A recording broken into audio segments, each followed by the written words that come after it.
Christians often say Jesus was a good man. Jesus was without sin. But there's a number of cases where Jesus was not a good man. In one of his sermons, the Sermon on the Mount, where he says, if someone strikes you, turn the other cheek. If someone robs you, offer him your coat. And I put it to you that this is immoral.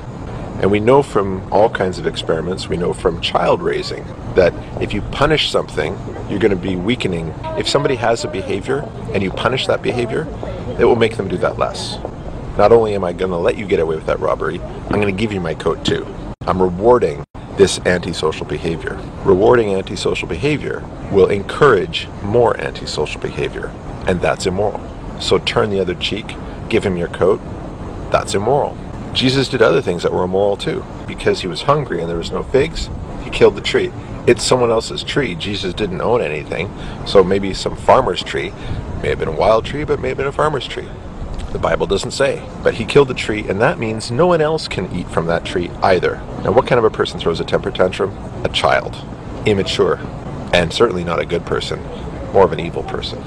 Jesus also said you got to hate your family. Hate your mother, brother, sister, and even your own life if you're going to follow me.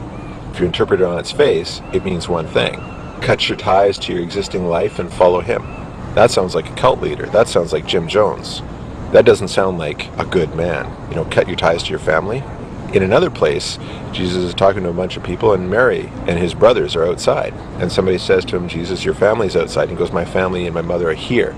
Basically, he's, again, emphasizing cut the ties to the family. And then Jesus says, you got to eat my flesh and drink my blood. He actually says that several times, like those very phrases, eat my flesh, drink my blood. That's pretty emphatic. Whether or not he actually means cannibalism, that's kind of what he's saying.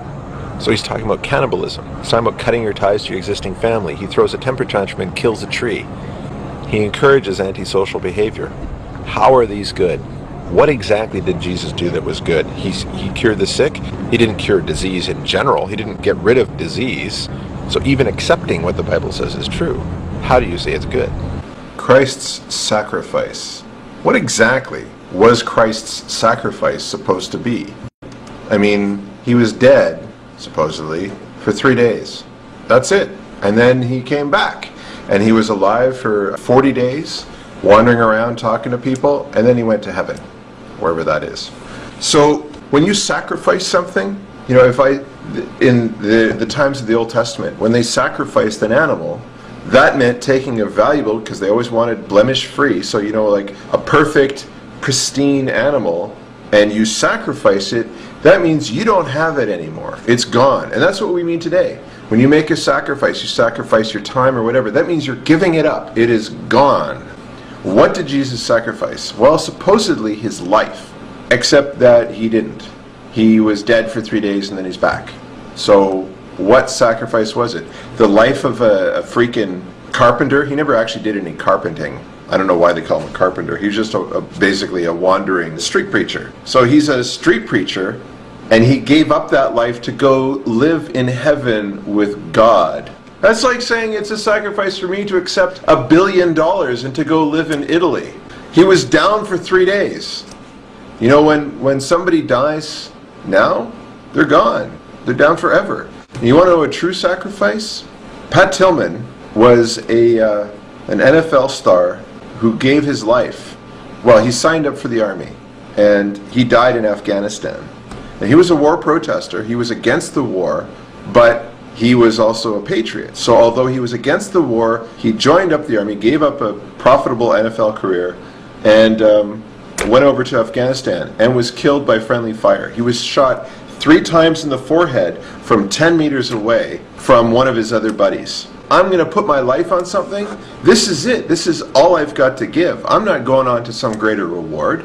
I'm not going to get some heaven or whatever to join the army or to do something life-threatening, to put other people's lives ahead of your life. That is a true sacrifice. Even Christians, you know, they supposedly believe they're going to heaven afterwards. So if they're putting their life on the line, it's not that much of a sacrifice to them because they believe they're moving on to some ultimate reward. Although most Christians I've seen, I don't think they really believe that. This church collapsed, or the interior of the church collapsed, and 40 Christians were hurt, and the headline of this, I didn't want to die. Why not? You're going to heaven. Why wouldn't you want to die? At least the Muslims have the courage of their convictions. Now, not that I agree with any religion, but at least the Muslims apparently believe they're going to heaven. So anyway, what was Christ's sacrifice? 3 days of inactivity? That's basically he took a long weekend. That's a sacrifice? That is the atonement for all the world's sins? Now, I'll tell you a sacrifice that's real. If Christ went to hell for eternity and stayed in hell for eternity, and he was burning for everybody's sins, that would be a sacrifice. That would be the ultimate sacrifice. But to be out of action for 3 days, out of his crappy street preacher life, and then to head up to heaven and to now rule the entire universe. So the only real place in the Old Testament where the Satan does anything is in the book of Job. And the book of Job, it starts out with him just walking up and down earth, and then he encounters God somewhere. And God gets all egotistical about how Job is really worshipful of him and everything. And Satan's like, well, duh, look what he's got. But I bet if you let me take his stuff away, he'll curse your name. So God says, you're on. So makes a bet with Satan. Now, of course, if God is supposed to be omniscient, he would know, and he would just say, whatever, shut the fuck up, you stupid Satan, because I already know I'm God and I know everything. But no, he takes the bet. And anyway, he takes the bet, and Satan causes these raiders or marauders to take all of his livestock. He's got like 15,000 llama or 5,000 llama. He's got llama and sheep and cows and whatever. He's got livestock, lots of it. It all gets taken. His family, his kids are murdered. There's like 14 kids. And I think his house is burned to the ground. So basically, the stuff around him, his stuff and his family, are removed. So he's left penniless and familyless.